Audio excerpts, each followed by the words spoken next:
Hey everybody, welcome to the FN Studios. I am John Ramdeen alongside Robin Black. History was made on Saturday night at Madison Square Garden for UFC 205 as Conor McGregor becomes the 155-pound champion, holding the featherweight and lightweight championships simultaneously, the first person ever in the UFC to ever do so. And what's amazing about it, I know there are a lot of naysayers throughout the last number of years since Conor entered the Ultimate Fighting Championship. They just didn't believe. I think they believe now on Saturday night. All you have to do is go to social media. Some of his harshest critics now finally understand that they're dealing with a very special athlete, a game changer. But what does it mean for the future of the sport? Yeah, you know, without judgment, I have looked and I found it fascinating to watch people's almost desire to deny. You know, and I get it. You see something that seems like a game changer, but it talks the way it talks, and it acts different, and it's just hype, and the marketing machine. You look for many reasons to deny. Again, that's without judgment. We're humans. We're responding to things that we see in very human ways that are built around the culture that we've ourselves created. But you know, many of us and many people have looked and said, oh my God, this is something special. Oh my God, this is different. And it is. It is different, and it's really cool now that we've got that past that we don't have to have the discussions. What's going to happen when he fights a wrestler? He's just really big, or what about a bigger weight? Or we're past that now. We can look and really, really spend our time looking at a important moment in the evolution of combat. What's cool about it is, you know, I'm sure there were deniers in the past. If you think back to 1993, people that are martial artists that had dedicated decades to Taekwondo or karate or Kung Fu. 1993 happens, November 12th, 1993. The world is exposed to Brazilian Jiu-Jitsu.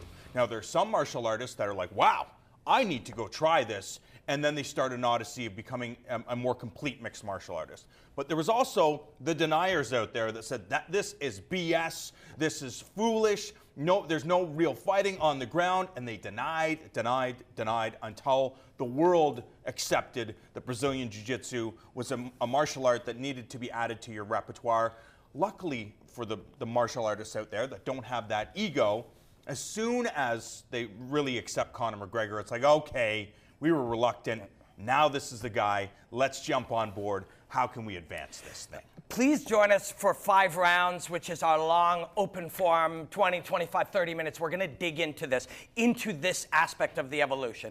But I like that you know, we'll talk about it briefly now, but I like that you brought up that moment in time. So that was a moment that changed how martial artists and people who love the martial arts looked at the martial arts. Oh, our style is limiting. The problem is that was also the moment that we started to create what we called mixed martial arts as a style. And that is the very foundational problem that Conor McGregor and others, Dominic Cruz has already been doing this for years, only he was really quiet about it because he didn't want anyone to catch on because the dude is highly intelligent. But that style, suddenly we created a curriculum. We must wrestle this way, we strike this way. And we started removing things over the next few years. We can't do spinning kicks, we can't do head kicks. And as we limited all this stuff down, we created a new style. And the best style is no style at all. Why? Because every style has limiting features. And the thing that we created, the mixed martial artist, the Eddie Alvarez, you know, the Rafael dos Anjos, the Jose Aldo, the mixed martial artist, that was a style complete with many limiting features. And Conor McGregor and now many others are going to go work out that style. And one interesting thing that you're going to watch is many of the great teams are going to suddenly start to fall apart.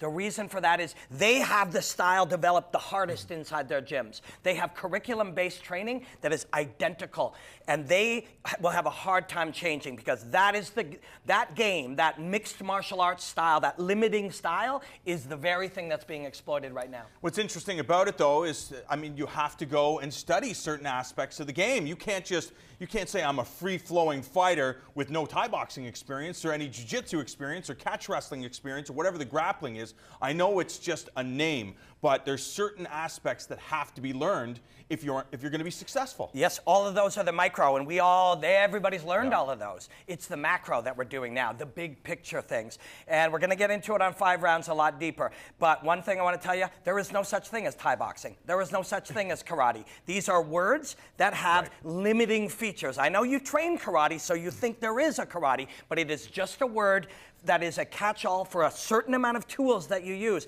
And you're not supposed to limit the martial arts. They're supposed to be limitless. Robin Black trying to confuse everybody for the long play, but trust me, just keep watching him and everything will make sense.